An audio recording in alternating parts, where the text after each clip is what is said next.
All right, we'll let it go for a second. But everybody, welcome back to another episode of Miami Primetime Live, now brought to you by FanDuel. I'm Shay here with Jaden. Jaden, how you doing? I'm doing great right now, Shay. Both of us together, we were both in Dallas on Wednesday, and all I can say was one of the coolest experiences yet again. Like nothing. We said nothing would beat A&M, beat it right away. Oh, Like it did. Yeah. right away. It was one of the coolest experiences we've had on the sideline.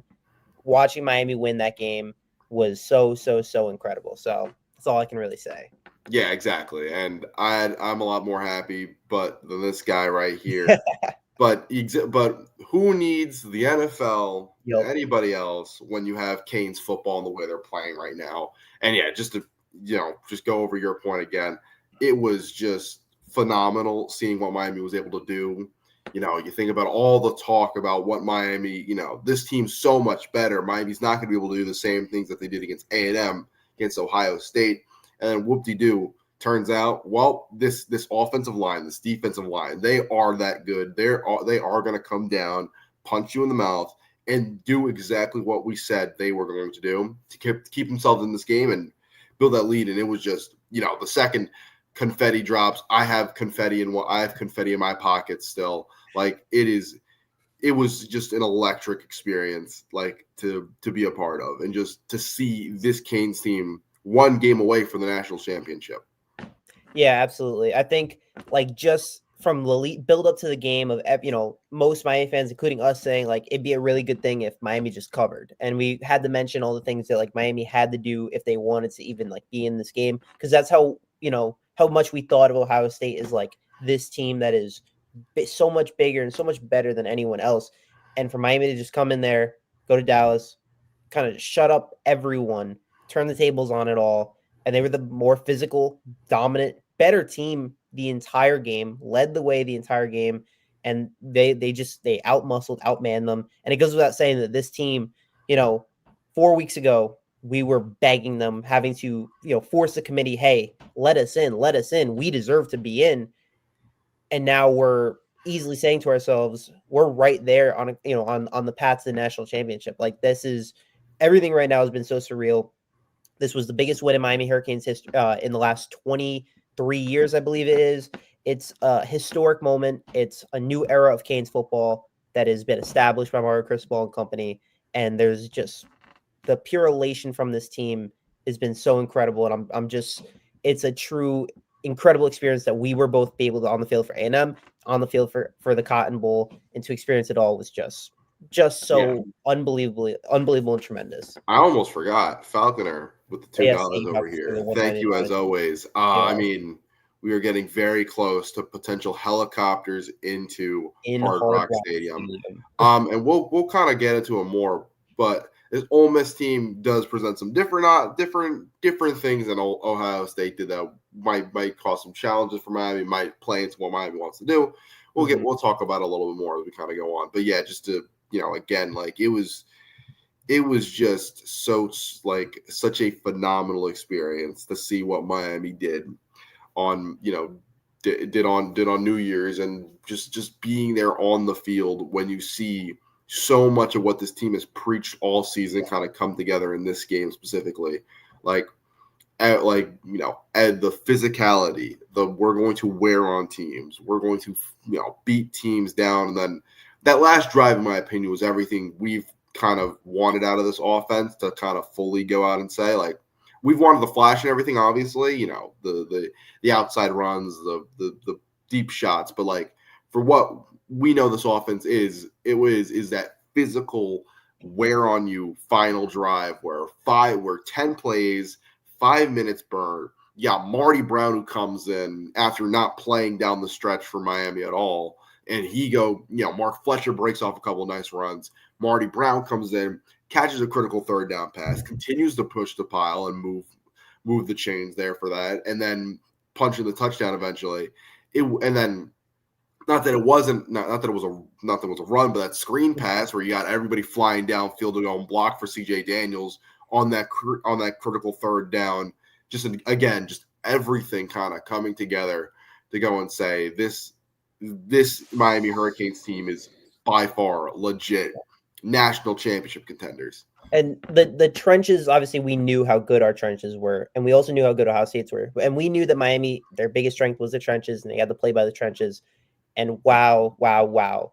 On a national stage, the way that they played, just the way they've been playing all year long, these guys have stepped up and they've come in the biggest moments. They've played just fantastic, phenomenal football. And there's just not enough words you can really say about really that defensive line, the way they attacked Julian Sayin between Ruben Bain, Akeem Mesidor, Marquise Lightfoot, who had a great game, Justin Scott, Mod Moten, all those guys were unbelievable on the defensive front. They wreaked havoc on the right guard, which we mentioned was a potential like key of to exploit for Miami's defense. They exploited it. They played so well.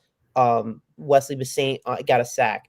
Keontae Scott almost got a sack on. Like there was just so many different ways you look at that defensive line. The trenches were just so impactful. And the offensive line, Sonny Styles, Arvell Reese, Caden Curry, three of the best defensive players in the country, essentially. Yep. Kenyatta Jackson, another one. Yeah. Just like Caden McDonald, too. Caden Curry, no sacks. Arvell Reese, no sacks. And tremendous work from that offensive line. Tremendous blocking work from the receivers. Malachi Tony was a tremendous blocker. CJ Daniels was blocking. The tight ends were blocking. It was a true, the team was playing on it for each other, and the way that they play and the way they dominate, they know it's the trenches, and they continue with that. Fletcher was getting some really great runs. I mean, we mentioned it.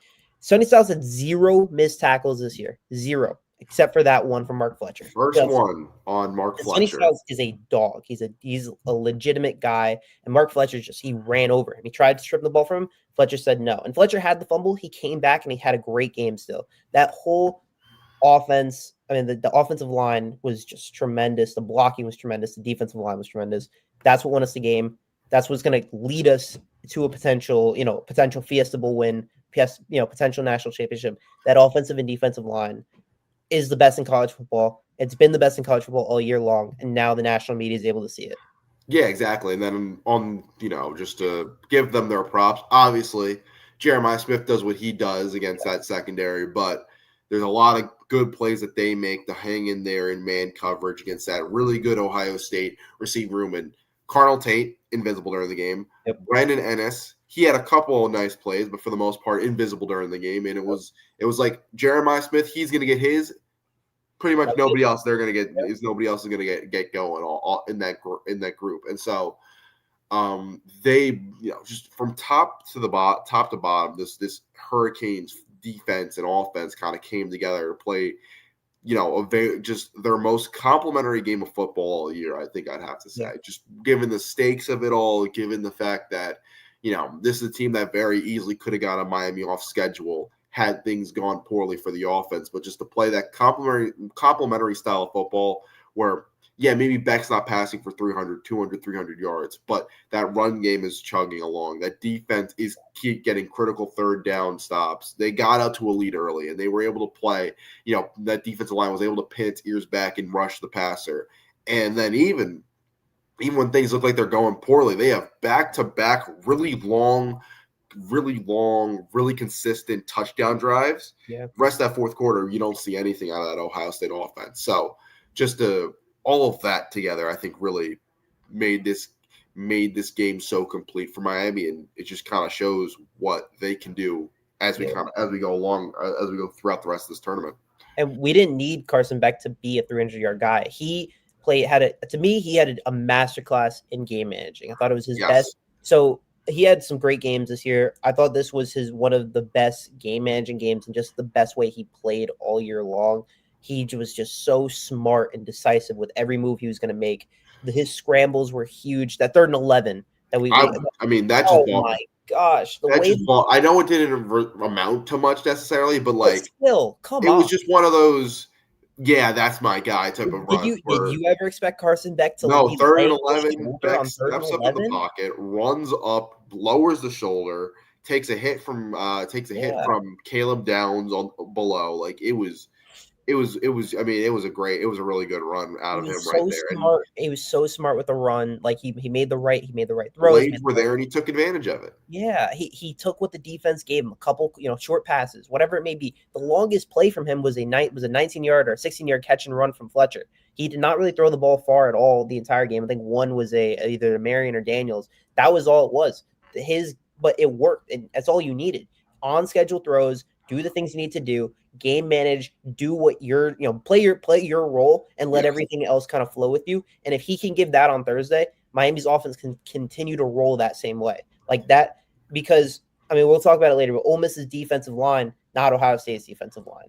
If that run game plays to the level that we have seen, where they're just playing bully ball between Fletcher, Pringle, and Marty Brown, this could be, that run game can really get going. And if Beck can be the same guy, it could really be something. But this is it was a tremendous, tremendous complete football game. And that's without even mentioning our DBs.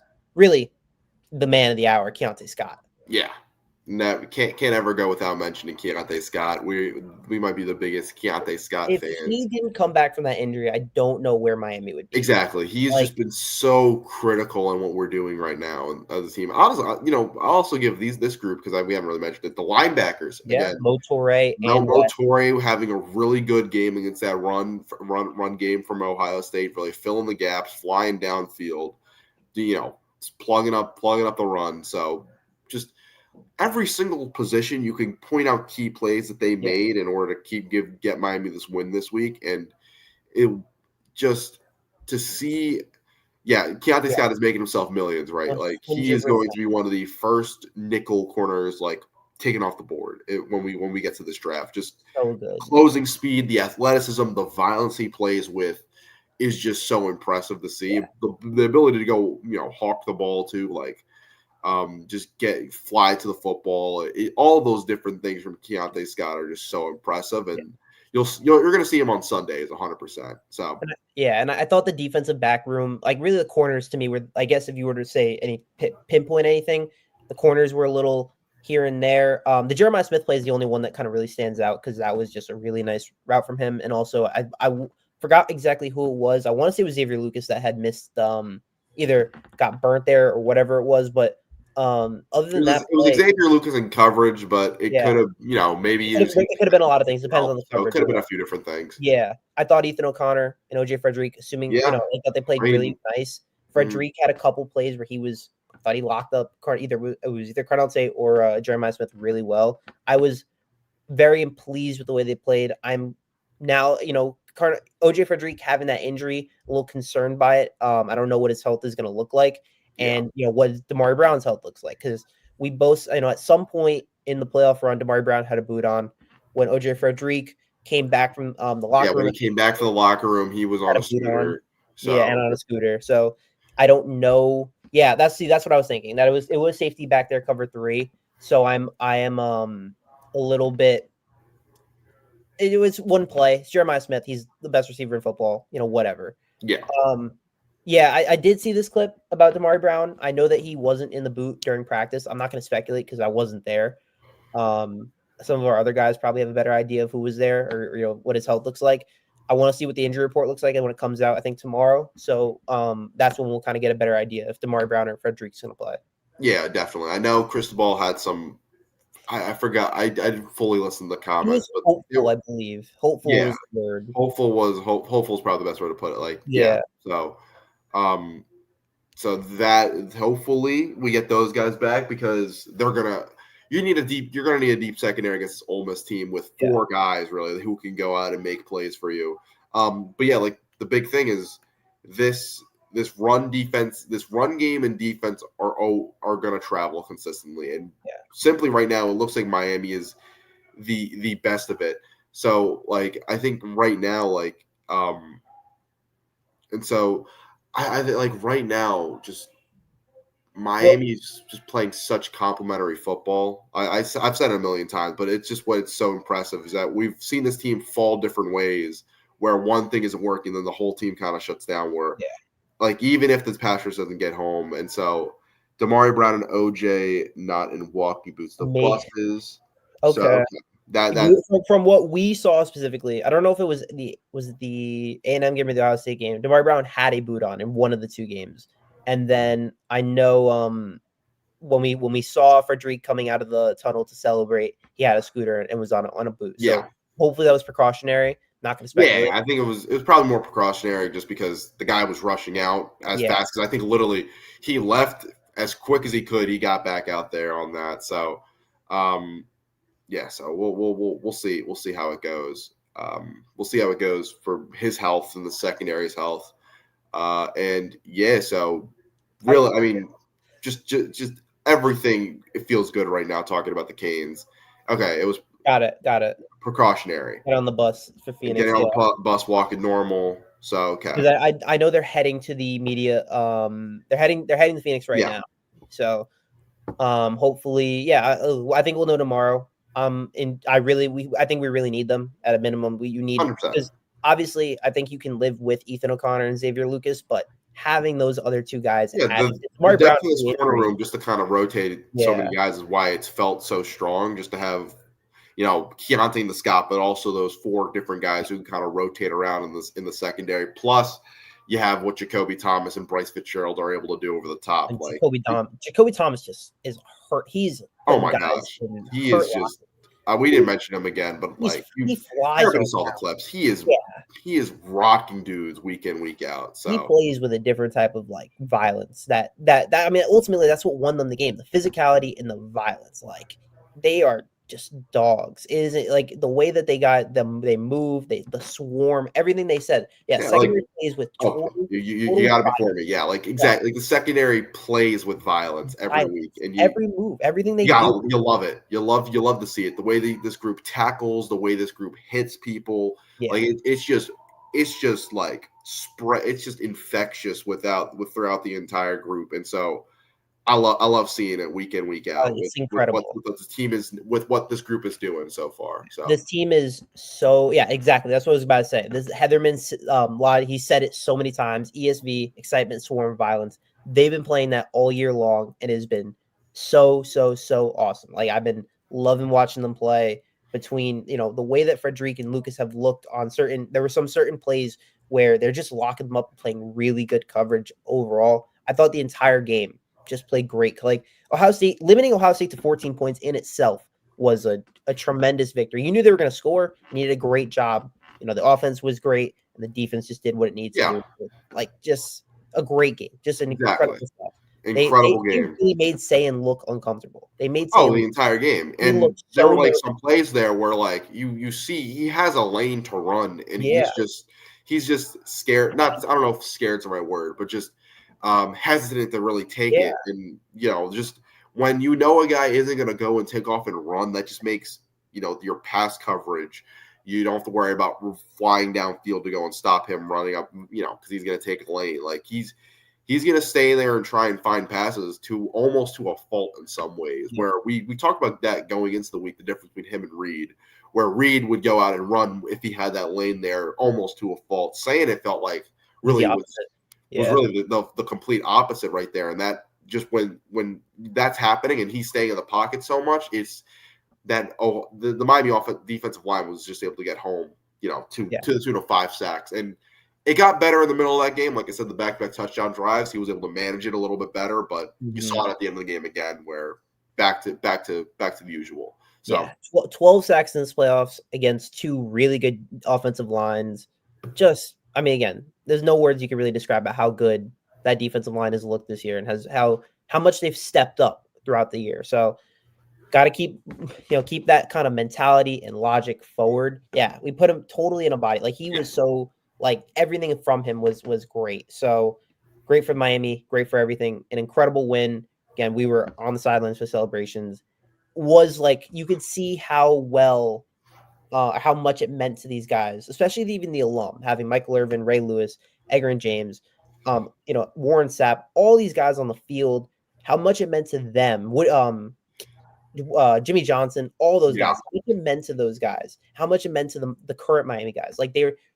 There's a brotherhood and a community within this team.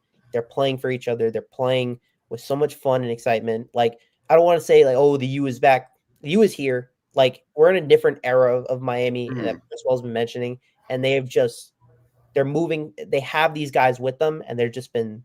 It's such a cool thing to kind of see live and kind of take in, like really enjoy, this run. Whatever happens on Thursday, win or lose, like really enjoy what this run has been. That you have what you have right now, and that this could be like this for the rest of the season. Yeah, and we'll people want to get ready to talk about Ole Miss, so we'll bounce over that in just 1 second. But just going back to what you were just point out one thing. There was the one quote from Mark Fletcher where I believe Edgerrin James comes Yes. over to him after he fumbles and talks to him on the sideline, and that's just the value of having those Hall of Famers right Yes. there so consistently. Like I've talked to CJ Daniels in an interview about just having Michael Irving on the sideline as a receiver, just being able to talk shop and stuff like that.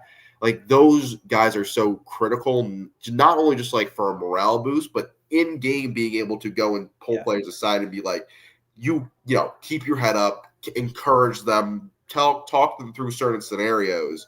So just all that together really is just so sick. But Imagine the mentors you got on the line between like Ray Lewis for the linebackers, Michael Irvin for the receivers, Edgar James for the running backs. Like, I mean, it's different. It's different. But even Jackson Cantwell on the sideline, huge. Jason He's Taylor taking for the all that in and learning from all these guys too. So it is just all of it's really good to see. But let's go. Let's get into Ole Miss. So FanDuel has Miami minus 3.5, our first time favored in the playoff run, over under 51.5. What do you see right now from this Ole Miss team? Look, and Gio put it really perfectly here, is that this team is playing with the chip on its shoulder ever since Lane Kiffin left. And I agree. I honestly, fair to them, because the fact that Lane felt so comfortable in saying LSU, I think when we talked about this, when we were talking about all the jobs, like that LSU was a better job than what Ole Miss is right now and where they are right now is crazy. And you've seen how this team is kind of taken at the heart, even just kind of how they've played. You take down Georgia, which they were underdogs. Georgia beat them the first time around. They were down in that game. And so like it is, Lane definitely wants to see this team lose. And even if they did now, I think it's still egg on his face for going out and being like, well, this team isn't good enough for me to go win a national championship. Yeah. I'm going to go to LSU where they are playing not great football with after whatever his name just left, but after Brian Kelly just left. But point being,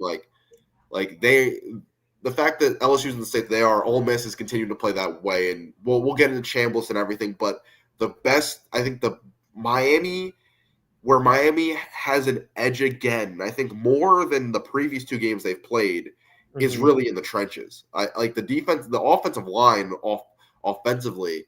This Ole Miss team has let up 146 per game. You saw Georgia in that first half really pound the rock against them. Nate Frazier averaging a 5.7 yards per carry in that first half. And so it is, I think Miami again can kind of go to that, set up the play action even where we saw, so I think Miami in this run game can once again feast.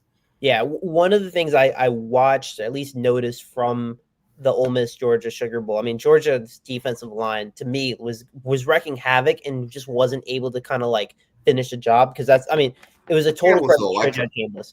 Chambliss was electric against Georgia. He was so good at all times. He was making so many, and he had a stretch of 3 consecutive plays where he was hurried, pressured. He was going to get sacked. He finds a way to fix the play and get points and gets yards. It was something special to watch. One of them, I believe it was one of the throws where he made, I guess it was off balance, and he throws it a perfect dime on the on the right side of the field. Just he was special in that game. He was so good. And for Miami, my first thought right away for Miami is like you have to keep Chambliss in the pocket somehow. And that might be a Keontae Scott spying him most of the game type of job where we've seen what Keontae Scott can do flying around chasing quarterbacks, but we'll answer that question in a second. But Chambliss is just so scary, not only as a runner but as a passer as well, where you see his ability off script under pressure to go and flip the ball out, to somebody, go and make a play when it looks like nothing's there. And you saw it play after play against Georgia, where it was just wow play after wow play with him, especially late in that game. You think about not fully even him, but the one that goes to Kawan Lacey, where Kawan Lacey takes a huge shot to the ribs and he breaks the tackle. And the Georgia defender gets hurt on that play. Yeah, the Georgia defender is the one who gets hurt on that. Like this team made so many clutch plays. So they're going to be a team that's going to fight till the end. They're never going to feel like they're out of it, because the guy they have there, the 4 different receivers that they have who can go off. I mean, they had 200-yard receivers in that game alone. Yeah. I don't know. It was, in my opinion, an awful call by Georgia's defense, where they soloed up fully on the way across and was just like, yep, man coverage all across. We're gonna try and blitz him this time. And then they go and get the yards needed for that first. But another thing just to keep an eye on is Kawan Lacey. I just mentioned him there, where the guy has 23 touchdowns this year, or nearly 1,500 yards. So that is gonna be scary in terms of both sides. Both sides there. And we probably do have a better defense than Georgia. I mean, we definitely have a better defense than Georgia does. I think this is the best offense we're going to face right now this year, or at least up until now. This is the best offense I think we're going to face because of Kawan Lacey, absolute dog. The way he's, other than Jeremiah Love, he's the best running back we're facing. He's tremendous in everything. He's the heart and soul of that team in terms of running. And then they have great receivers. One thing I'm interested in is obviously again with the LSU stuff. So Charlie Weiss, the OC, is going to stay to call plays for the Fiesta Bowl, but allegedly, according to CBS Sports, running backs coach Kevin Smith, tight ends coach, receivers coach, quarterback analyst, and slot receiver graduate assistant are all going back to LSU for the game, or back to LSU for the portal and everything. So Weiss being the only one to stay, I'm intrigued by it only for the way that I wonder how it could affect anything. I only say that because when they asked Shannon Dawson about the Marty Brown situation, his first credit was Miami's running backs coach. Yeah. That's a pretty interesting thought. Like, that was a move the running backs coach made. He said, hey, put in Brown, worked out perfectly. I wonder how much that could hurt Ole Miss. And, we've kind of been looking at this all year with Ohio State, where Brian Day took over the play calling instead of Brian Hartline.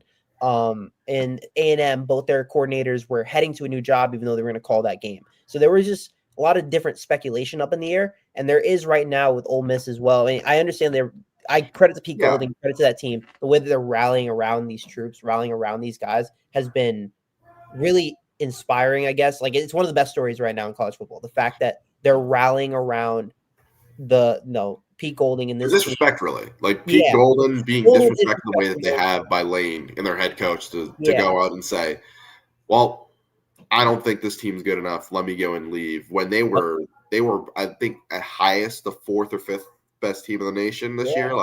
And it was total credit to them, the way that they even built the team through the portal, through the guys they had, and just the way that everything kind of transpired. Like, Trinidad Chambliss is a D2 star from Ferris State.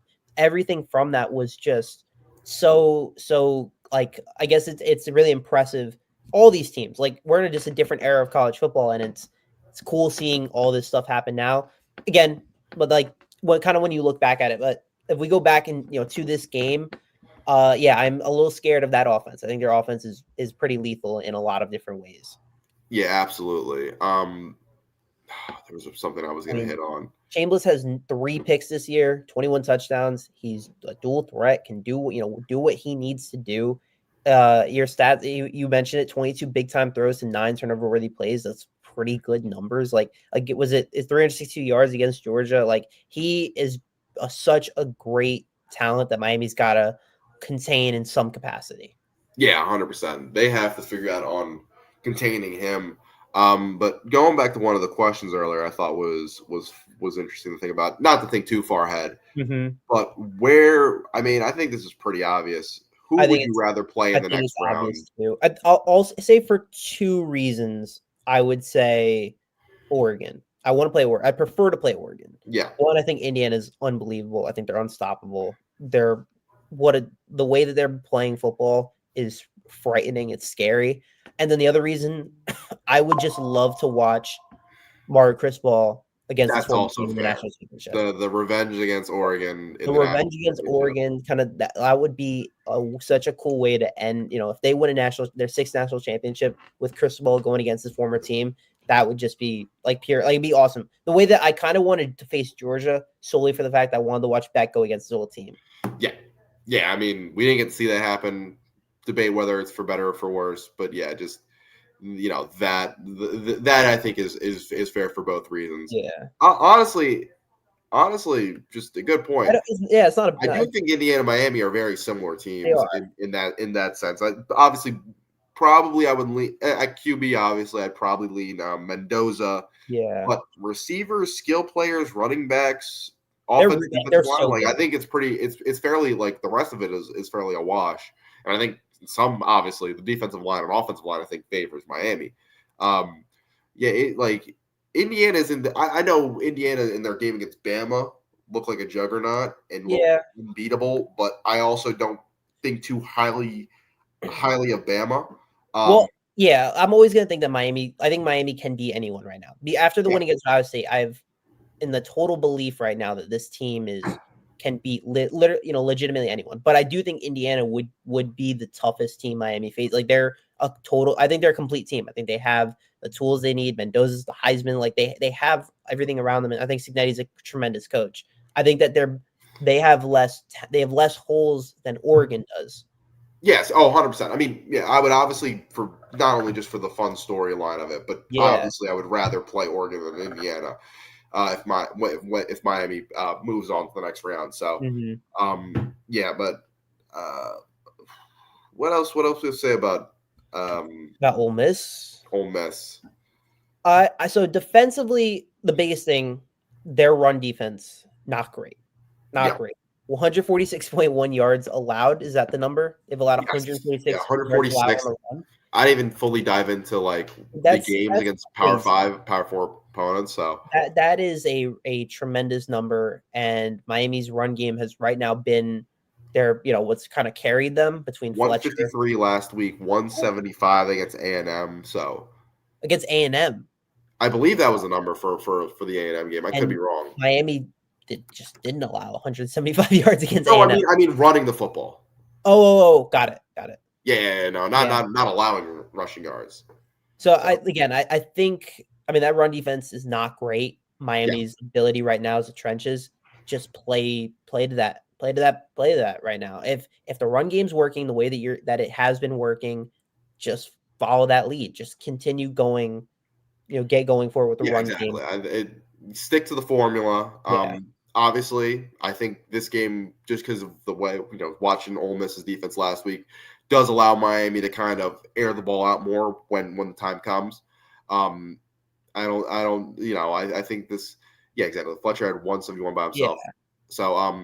So like this game could definitely be a pound the rock, run the football all over them, and kind of win the trenches again. Just win the trenches again, which that's been the key. That's what the way this Miami team has wanted to play all year, and in the playoffs, it's really rewarding them because they're just out physicaling teams every single week. It seems like so. I love it, and I want to see more of it as we go into this game. But I do think if the passing game needs to step up, this is a better one for that to happen. Just because I don't think Ole Miss has the defensive line like we've maybe closer to Texas A&M, but definitely not the level of Ohio State with those guys they have in that group.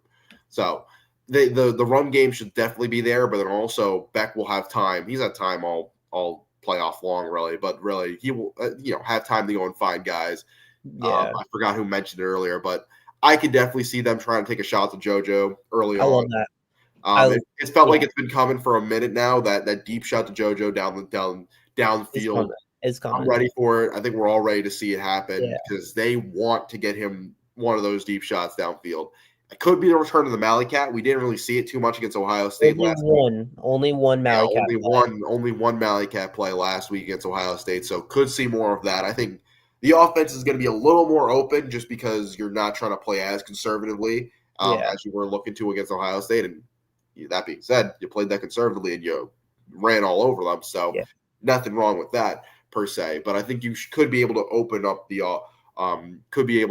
offense even more against this Ole Miss team that let up 39, Yeah. 34 against Georgia. So I was very impressed by the way that Dawson kind of did it. I thought that the way that I like that he went to the more basic kind of like A gap. The A gap was going to work, or then quick passes, whatever. I didn't think the creativity was needed. The kind of like getting too cute with it. I didn't think it was necessary. I didn't think it was needed for this game. I also don't know if we need to do a tremendous amount of it for Ole Miss. Don't really get cute. Try to just play what's been working. Like if the hits keep working, play the hits. Like one of the newer plays that I saw, which I kind of been talking about a lot, and I believe you had asked Dawson about it. The Mark Fletcher touchdown in the first quarter. yeah, well, I didn't, but I forgot who exactly did, but Yeah, yeah, the Mark Fletcher, they in There that was, in it that was a post game designed interview, it was a designed QB power from Beck. yes, And you kind of see like put his head down, but he sees Fletcher, going out there wide open. He hits him right away. It's like that's such an just a interesting wrinkle, just play. a new wrinkle to add. Yeah, a new wrinkle to add. Like that's interesting. Like that was something we hadn't seen all year. Because to finish up the thought, Beck apparently, according to Dawson, has been asking for more QB runs because he's Yeah. seen the lanes there. We saw it a little bit against Ohio State. The ability for him to not take off, but get a nice chunk of yards if it need be. So he's seen that. He's seen like, hey, I can go and get involved in this run game too. Give us one extra blocker and advantage. And then they lined up. That was a Mallycat play that was just retrofitted for Beck to be there, and he had the option to go dump it out to Fletcher because who was expecting it. So that little wrinkle of that being in the offense, just to keep it in your mind, where they lined up. I think they lined up 8 offensive linemen, 3 tight ends, or whatever it was, and well, not 8 offensive linemen, but like 7, 5 or 6 offensive linemen, 3 tight ends, yada yada, and Mark Fletcher with Beck. So like it looked like a Fletcher. It was supposed to be like it looked like it was gonna be a Fletcher inside run. You see Fletcher go outside, and then Beck kind of lowers his head like he's gonna do the QB power, hits Fletcher for the touchdown wide open. Like that was a really cool play. And I think if they get in a similar spot, they do the same idea, but it's gonna be a QB power to Beck. Something like exactly. that. It's just having those different wrinkles you can create off these things now is that now that you've shown them a little bit, it definitely opens up the team. Definitely opens up the team to do a lot more stuff. And this is a fair question. It's a fair question. I think he's been better as of late. I think he's improving as the season's gone on. I just think that he isn't getting out of his own way, or he is getting out of his own way. Yeah, exactly. He's not overthinking. He's not like really like thinking to himself like how getting QQ or making some really weird timeouts or clock management. So far, I think that he's done a really solid job throughout the playoffs. Like I have really no complaints so far. Yeah, absolutely. Just and in terms of game day coach, it's about getting your guy. I mean, as much as the time management and all those different intricacies kind of go into, but also it's just getting your guys ready to play and just the way this team has fought for each other these weeks. I think that's just a result of what he's done to kind of. And there's another thing when I was talking to CJ after the the Ohio State game, it's like every day, every play, every practice, it's like you got Cristobal make sure that they know they're the alphas. Yeah. Like you're go out and dominate the game. You guys are those you're those dudes.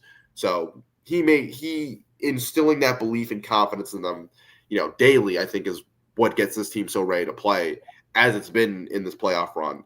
So I mean, and obviously the roster construction A+, even if it's not like even if the game day isn't up to an A+ yet. Which, the way he's roster is. He built this team to a natty. Like he built this team that could be built for a natty. Just because for most playoff teams, you win the game with the way that the trenches have looked and the way that the run game has looked, and that translates to the playoffs.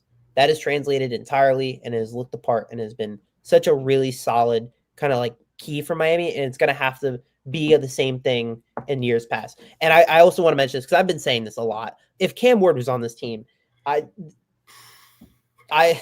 we would be having some. We'd be saying some crazier things. Yeah. And not to say anything Carson's done has really been bad. He's been solid in many aspects, but Cam's it's just levels above. Cam was just another level of a game changer, really. Shout out to Cam Newton, game changers and game managers. Yeah, But exactly what it is. Yeah. but Cam was just a ridiculous level slow. Yeah, I mean, totally get your thought process there. It's like, damn, I think this team can still win right now with Me too.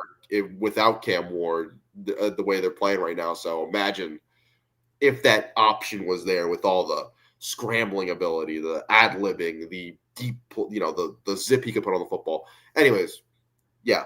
And yet, I think there's another good point. I think the joy and fun this team is Yeah. playing with, where they're talking trash, they're Oh, they play playing so much physical, they're fun. having fun, they're loose out there. Like Yeah. it is. I think he's kind of taken a step back and loosened up a little bit. Where now all this whole team is playing a lot looser, a lot freer. We kind of talked about it a little bit with how the offense late in the season kind of expanded out there, and we thought, is that just Dawson having fully control to kind of go out and do whatever now? Or so I think just seeing how the offense started to play looser and seeing how this team is just playing with so physically fun and fast is another it's a great point here from Deepwater. So and now I mean Yeah. now You look at some of the plays, like the Keontae Scott pick six. Keontae Scott at like the 10-yard line just looks over the Ohio State sideline. He's just like staring at them, like just stuff like that. You're seeing it like Ruben Bain gets his first sack and hits a LeBron James celly, like just small things like that. You can see the guys are just playing with so much fun and energy, and it's like they really this has been so much fun. This is the best team we've seen in over 20 years. Like really enjoyed like how much fun they're playing. Like they're playing with that swagger that the old guys, had. And like that to me is pretty cool to see. Like they're embodying some of the old kind of energy and old spirit from the old Miami team. Yeah, exactly. And it's like this.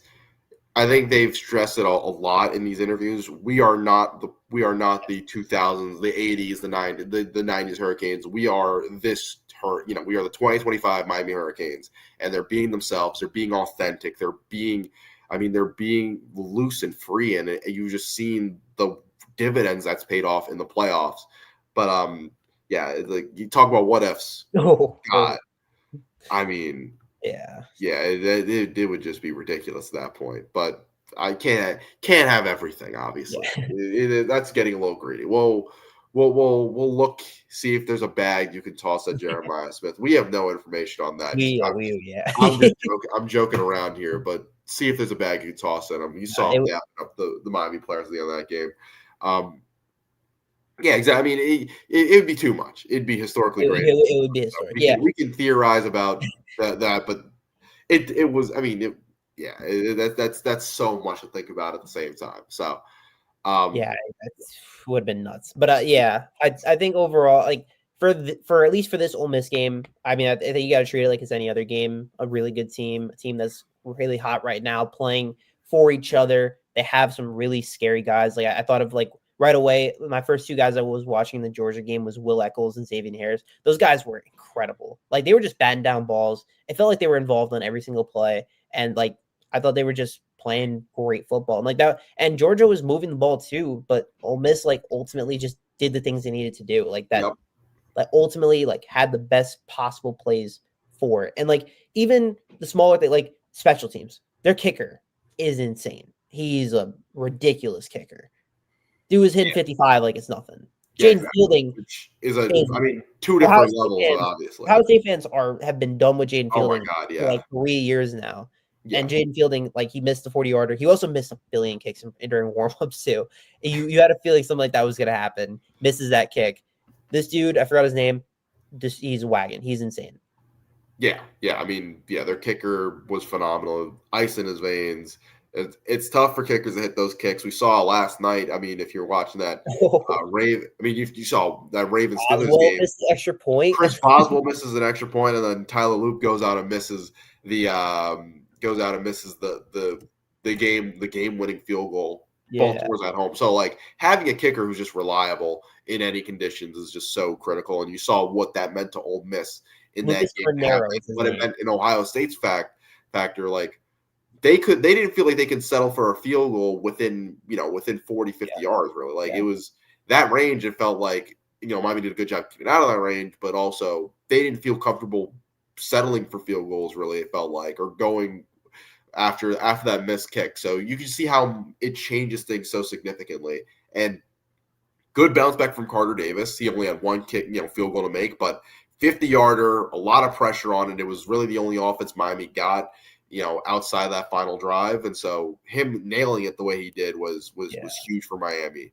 That also felt good mentally for him as well. Yes, absolutely. So seeing it go through, it's kind of like you're seeing a shot go through if you're a shooter. Like that having that go through, it's going to be huge. It's going to be huge. It's going to be huge for him, not only this game, now obviously not only for just that game, but also just moving forward, get him back on track mentally. There is one more thing I kind of forgot to mention. The way that Ole Miss plays, there that he mentioned, Miami 21 Hurricanes mentions right here.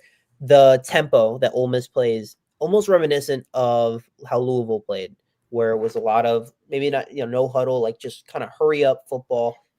There were times where Ohio State's offense was doing that as well, and you can see the guys getting tired, and it turned into the Jeremiah Smith touchdown late in the third quarter, early in the fourth. Like stuff like that they do scare me a little bit. I do trust Heatherman to adjust and adapt to this play, like to the way that they play. You're gonna have to do a lot more rotating. I need to see maybe Armando Blunt more earlier, more often, Chase Smith more often, Cam Pruitt. Like some guys have to like kind of get in there a little bit more often. And then in terms of Dawson, I agree that maybe less Malikat. I don't know but they have to play. They have to be really ready for the kind of tempo that Ole Miss is going to bring. Yeah, 100%. Like you just said, like it as the one way where teams have kind of got in Miami. We saw it even at the end of that A&M game and this defense is playing up tempo. Just because if you're going fast, if you're on the ball, like play after play after play, going quick like that, it can kind of wear out this defensive line, give them not give them that second to breathe, and so just keeping the foot on the gas on them. Obviously, you can't run tempo all game, it's not feasible, but it is definitely possible to wear out this Miami defensive line, kind of going like that and putting full speed against them. Also, good shout out here for Miami. I think this is very much a Pringle game. We talked about OJ. Didn't get into Moten. OJ is.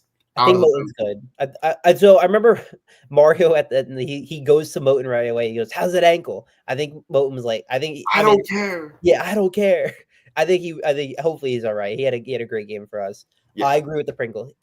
Mario mentioned the press conference after the game. He was like, Pringle only got a couple carries, but you could tell that right away that he would have been a really good fit for this game. Like he was another guy we wanted to get more involved. I imagine that you're going to get more involved with Pringle as well. Yeah, we were mentioning Moten after the game, the way that he was talking to Mario with his ankle injury. Well, OJ, he's OJ. Yeah, I know, but OJ's a calf sprain, Moten ankle injury. Okay, yeah. So OJ, I think we were talking about it. People were talking about it in the chat earlier on the bus to the game, on the bus to to Arizona. Right now, they didn't really see him in a boot or anything. So hopeful. Just to answer your question right there, not a guarantee. Cristobal sounded hopeful in the press conference, but didn't make any guarantees about these guys. So we'll kind of see. The injury report, I believe James said, comes out tomorrow. So, but yeah, we'll kind of see how things develop with those guys coming back. Yeah, I mean. But yeah, back to the point. Like Pringle could be huge in this game if you get him out in space with the speed he has for this one. So yeah, that is a just the way Miami can run the football in this game, potentially pass it on them, get back to the Malikat. Obviously, stay within yourself. Don't force anything too crazy. But I think the offense can be a little more open than it was last week. And we'll kind of see how things play out for Miami in this one. Obviously, as well, I think this is fair. Just I think we were talking about a little bit just because people were asking, but one game you can't get too ahead of yourself if you're Miami. This Ole Miss team is good. They're a good team. Ole Miss team is very good. They're not gonna just roll over like you might expect. Like you're thinking like, oh, we deserve this. We've beaten the defending national champions. We've been on the road at A&M. We can definitely do this. Like you gotta think, which I think this team is locked in. I don't think they're gonna overlook Ole Miss by any means. So yeah.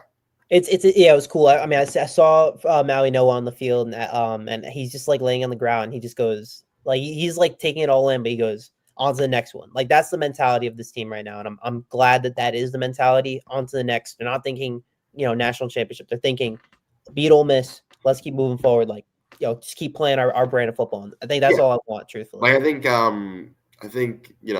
was talking to CJ in the one of the locker room scrums after the game, CJ, and he was like, yeah, I was like, you play in the SEC, are you ready for one of these big time SEC matchups? He's like, look, we got to get to practice on Monday. We got to get back to practicing, get locked in. Don't worry about who you're playing next, and you see however the cards roll, however the dice come out or roll. Like you play with what's there. So they're going to be locked in. I don't think they're overlooking anybody by any means. So yeah, definitely. Yeah, absolutely. I agree with that. Like violence and aggressiveness is going to be the key to the game. I think just playing their brand of football, just keep doing it. Just keep playing your brand of football at the end of the day. So yeah, I do believe in this team. I've loved the way that they've I didn't think they were going to play that well against Ohio State the way they did, but they did. And now same thing goes for Ole Miss. Like play your brand of football, keep doing you, and just keep moving forward. Yep. And honestly, just to wrap it up, portal talks.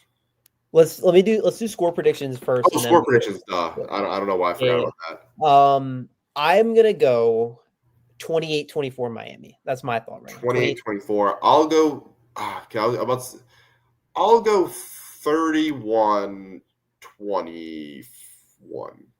31-21. That's 31-21. I was thinking that as well. Again, 3.5-point spread. I think it's going to be I think it's going to be a good one. I think it's going to be a great game. I think they're really going to be back and forth for it as well. Yeah. I think it's going to be really fun to watch. I'm so excited for this game. Yeah, as much as we're seeing here, I don't think they're really similar, but I don't think Chambliss. I don't think Chambliss is Cam Ward 3.0, let alone 2.0. He's fun. He's really fun. He's fun, but I just think they're different. I think they're different players in many senses. That's another thing. Yeah, I don't. I think that Miami is going to win this game on the trenches again. I think they get a touchdown. Maybe they get a field goal from Ole Miss, but Miami's going to end up holding on to this one, hopefully going back to Miami for the Natty. I will be in attendance at. I will be in attendance. One way. Will. Yeah. So I have the fan ticket booked. Worst case scenario, but hopefully y'all see us on the sideline somewhere. And I get the back to this point. Nick Saban was 100% correct. 100%. This team was the most dangerous team in the field, as we saw, and they got let in. And Notre Dame fans can whine about it. Texas fans, if you want, Vandy fans can whine about it, but we saw what this Miami team has been able to do now that they're in here. So, and sky's the limit, as we can see. Yeah. To answer this, that's closer to where I see. I mean, not necessarily comparing Chambliss, but pro Cam Ward is on that. Is on that. I was grateful for Cam's progression over the year. Hopefully, he's healthy after the injury. Hopefully, really good for opening drive against the Jags in that defense. And then don't see it got better. It got better as the year went on for Cam. So I'm hoping give him a coach. Give him a coach. Give him a receiver. Don't give him Matt Nagy. They're interviewing Matt Nagy, and I'm scared for my guy. Please don't let Chimere Dike be his wide receiver 1 next year. Please. Love Chimere Dike, but that can't be wide receiver 1 for Carmel Tate, Mekhi Lemon. Give him one of those guys, please. Give him some help. Finally, please. Let's talk portal. So for Miami, a bunch of guys did leave. We have Ray Joseph, who we had a little bit ago, Nikar, Chance Robinson, Brock Schott, who is already committed to Indiana, an Indiana native, credit to him. Donta Simpson, Dalen Russell, who committed to Louisville, and then Markeith Williams, who was earlier in the year. I'm not surprised. The only one I'm surprised about was Schott. I really like Brock Schott a lot. I thought he was going to be a really good player. That kind of is a little annoying, but he goes to IU. He goes back to his home state. Good for him. IU is signing everyone. And I think it's a fair criticism to be like, why has nothing happened in the portal? I think part of what last year's portal really was, and not fully, obviously, I'd like to see some more guys getting in here, is that Miami did bring a lot of youth in the portal last year. So a lot of these positions realistically are going to be filled by guys stepping up into bigger roles next year. Think about mainly in the secondary, in the receiving room, places like that. I think So I think definitely like Miami. I mean, another thing is they like you got to think about that. Like Miami, Miami's top 10 right now, I believe in this. Their top, they had number 10 regular class. So I know like, and then Portal, I mean, had a top 5, but I use Portals. They're incredible. It's really, Well, yeah. I was just talking about like yeah.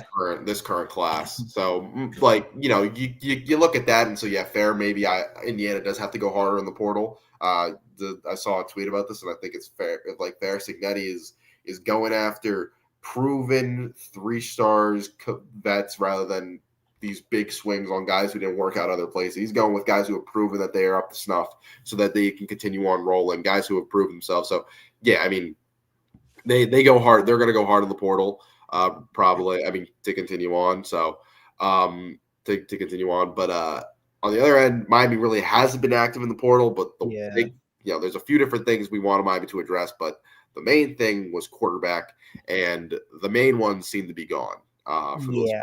Sam Levitt all but looks like Kentucky, which was a massive surprise. I did not expect massive surprise. I didn't know Kentucky was going to toss a bag out like that, and I didn't know money meant that much to Sam Levitt that Kentucky was where you're going to go. Mestamaker to OK State follows his coach. That was obvious. Yep. Brennan Sorsby to Texas Tech. We had kind of mentioned that with his girlfriend also going there. Was the other Josh Hoover to Indiana? That's a really good one. Yep. I like that for Indiana. Even the Old Dominion guy going to where did he go? I was reading about this the other day. The Old Dominion guy, I really wanted him. I thought he was going to be a cool ad. He also went elsewhere, so that's just another. The quarterback's definitely a little bit scary, for sure. I know that there's a potential of Ty Simpson. Ty Simpson doesn't enter the draft. Being a name thrown around right now. I like Ty Simpson. DJ Lagway looks like FSU. Lagway looks like it's FSU, right? It should be very funny. Very funny. Yeah. Dylan Rayola's still there. Deuce Knight, Aiden Childs. I don't think we're in on Rayola. I don't know. Really, I don't know if we're in on anyone, truthfully, but I don't think we're in on Rayola. Austin Simmons, I think, just transferred. I believe Mizzou. Oh, okay, there you go. Yeah, Miami guy. That one could have been a potential. But yeah, CJ Bailey stays. Lenore Sellers stays. Brown goes to Auburn. That was expected. Yeah, that's a little annoying for the quarterback stuff. And then in terms of like, would you be okay with having one of the guys on the roster be quarterback? Where would you stand on that right now? Look, it does. I don't feel great about it just because I haven't seen any of them play. I mean, I've seen Emory, but I haven't been too impressed with what we've seen from him on the field, at least. So there's that. Maybe he's made big jumps. I heard obviously guys really like him in the locker room and everything like that.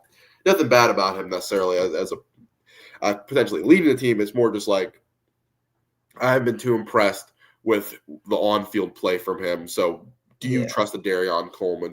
Do you trust a Luke Nickel coming in as a redshirt freshman to go and take the wheels, kind of take that Notre Dame route where you're relying on a guy who hasn't played at all to go out and step in and play, be your starting quarterback, which is scary and by all means. So could be another year where it's shaping up to be like that, where Miami's quarterback currently has not made any decisions, whether it's related to draft.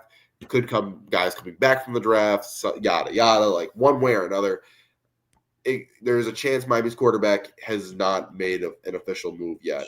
It is kind of trending towards a Carson Beck Cam Ward thing again, where we're in like last second, mid-January, enters the portal, and Miami kind of goes for him, and we put $1 billion on him. But I would be a little bit nervous as well if we did have to go in-house at quarterback, whether it be Nickel or Emory or even Darion Coleman.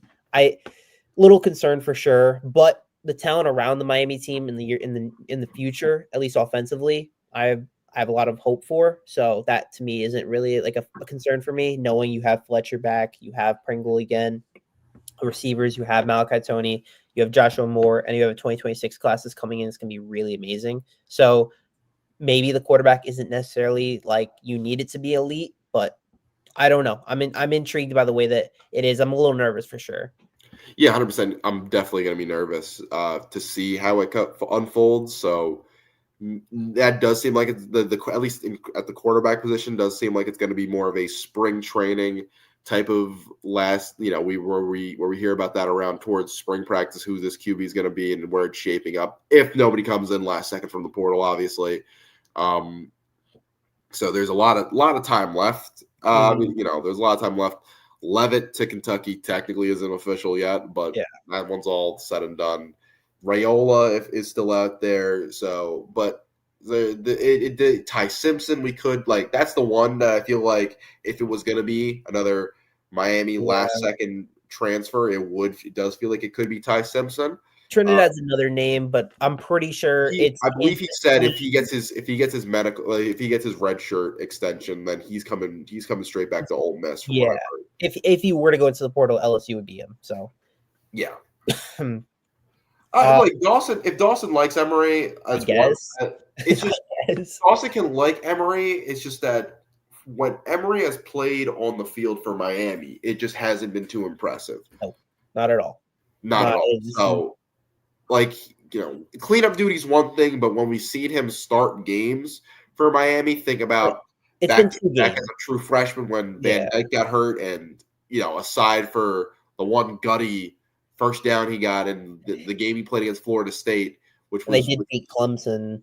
Yeah, they beat Clemson, but it was a lot of screens, check downs, not trusting him at all. Not trusting him at all. That's as a true freshman, so I get that part. But then the bowl game last year, where second half he steps in for Cam Ward, and I think he threw 6 passes before that final drive. It was not a good showing. Not a good showing. So, Dawson can like him, but I don't feel great about him being a starter based off of what I've seen on the field. Yeah. Yeah. And then in terms of the guys, at least I've seen Miami linked to so far, I've only got 3 that I've seen. Rasheem Biles, who had a visit, or he was supposed to have a visit. I don't think the visit happened yet. The Pitt linebacker, ranked number 2 in the portal. Minnesota safety Coy Parrish, who I've heard his name a bunch linked to Miami. That, from what I've heard, is nearly a lock. Yeah, he's a dog, legitimate dog. A guy from the Heathermans who Heatherman coached for a year. He's legit, a Minnesota guy. He's cool. And then I believe it was a Tennessee edge. I have his name and I forgot his name. He has a visit scheduled to Miami once I believe the playoffs are over. He's 23. According to 247. I can't remember his name right now. I'm looking for it right now. And that D line group is going to need experienced bodies just because of their who Bain and Mesdor leave, and that is going to create a huge hole after this year. Obviously I like what some of the young guys in this room have, and hopefully Hayden Lowe's able to step in and play some meaningful snaps next year. But in terms of what happened to Sam Levitt, Buzz, Kentucky apparently has a bigger bag than we thought. So that's what happened to the Sam Levitt Buzz. There's Boston College DB Omar Thornton had a visit on Saturday. He did, South Carolina receiver Vandrevis Jacobs had a visit on Saturday. Yeah, Rasheem Biles did not visit on Saturday. He was supposed to. Yeah, he was supposed to originally, and then it didn't end up happening for whatever reason. I don't know. And then there was also the Tennessee edge as well. So there's a bunch. There are guys Miami's linked to. I do think being in the playoff does kind of limit them a little bit, but at the same time, I do think they should be making some moves at some point. But I'm not totally worried about it. It's not again, I'm not totally worried that we need the portal. Last year we needed the portal for a bunch of different things. Yeah. This year I don't think we need it as much. Yeah, and I think even Miami has done a really good job taking advantage of that spring portal window. Yep.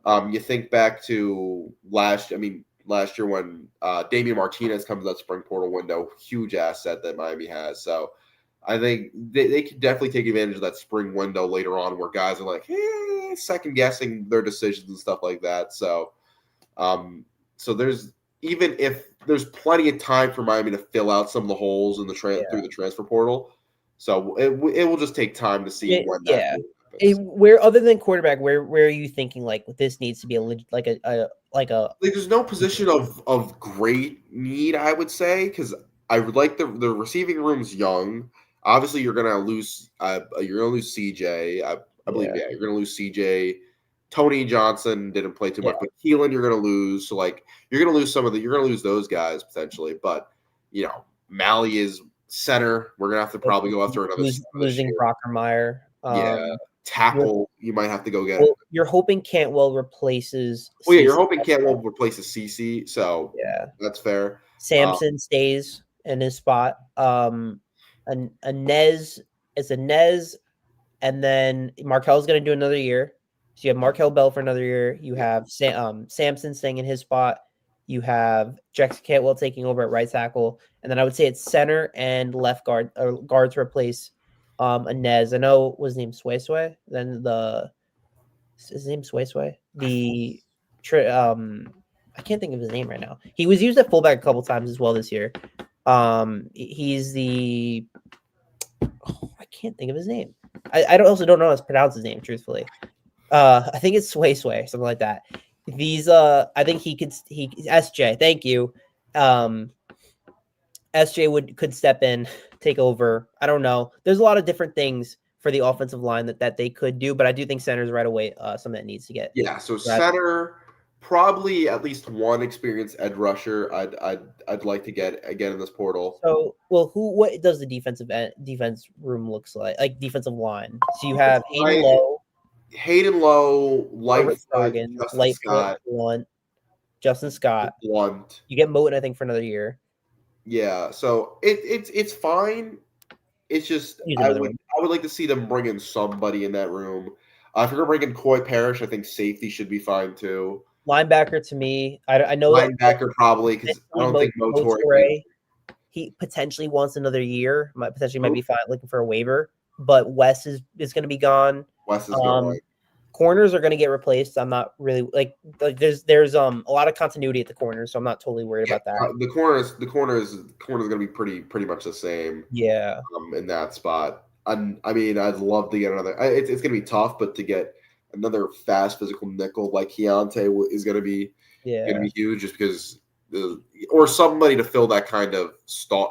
I think in the NFL they call it the star role, where it's that corner that you blitz a bunch, line up in the box, have them chase guys around. Like I want to run. It's weird. It's a weird thing to say, like a run stopping corner like Keontae is in that sense, where he can go and chase guys around.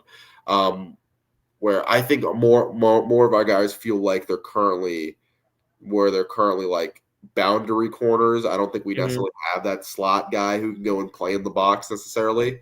So I would like to see that as well. And then skill position players and on the offense, I'm fine with.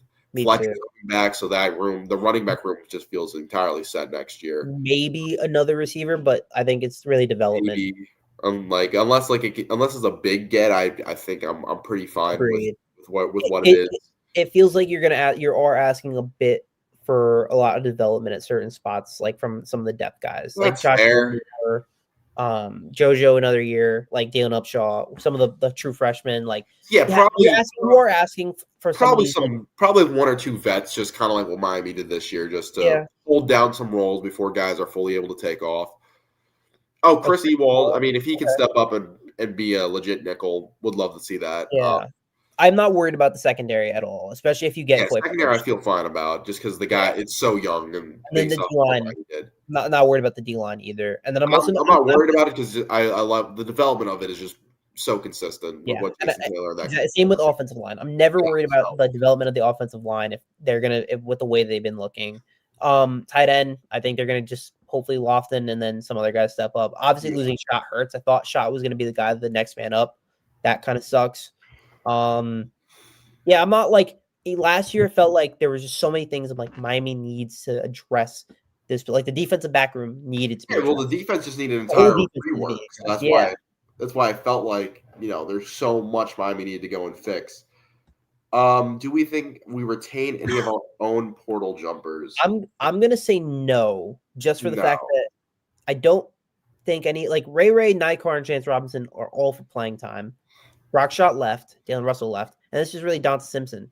And I think Donta Simpson's also a playing time guy. So to me, I'm gonna say no. I know Nikar did this last year where he entered the portal and then came back. I don't think any of these guys are gonna come back. Do that twice, really. Yeah.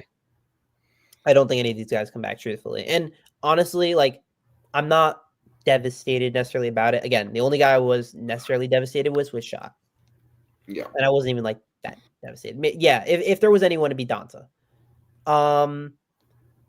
We need safety, DT. Yeah, I think that's fair. I am fine with line. I am fine with DT because I like Justin Scott a lot. I think Justin Scott can Yeah, really but step. you gotta have depth. That DT Yeah. is definitely interior D line. You definitely need some depth there. So totally Well, get you're not that. getting another year from Moten.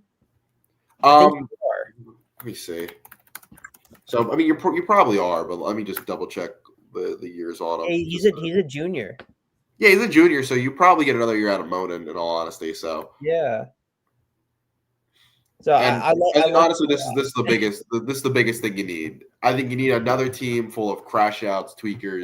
100%. You need a million Keontae Scotts and Jacoby Thomases to go fly around, talk Flying trash, and hit people hard. So play by that's definitely got ESP to at be all a times. focus in this because I think that's the identity Miami is going to continue to building themselves off of being physical and fast and athletic and just the Josh Fields quote where the creatures.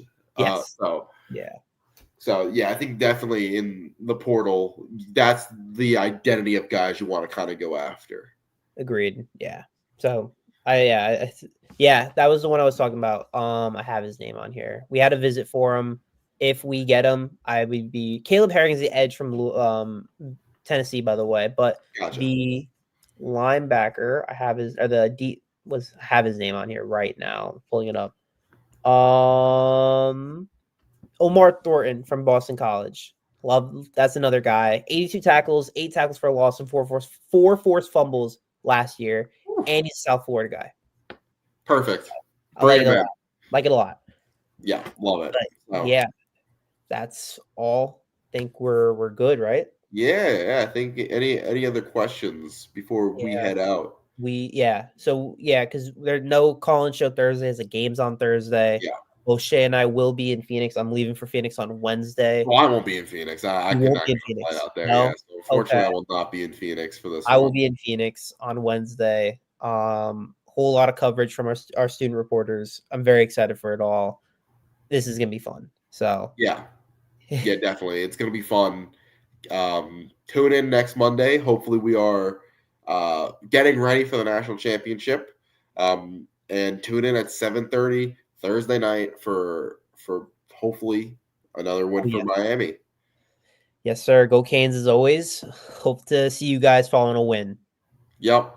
Appreciate y'all. Have a good night. Appreciate you guys. See you.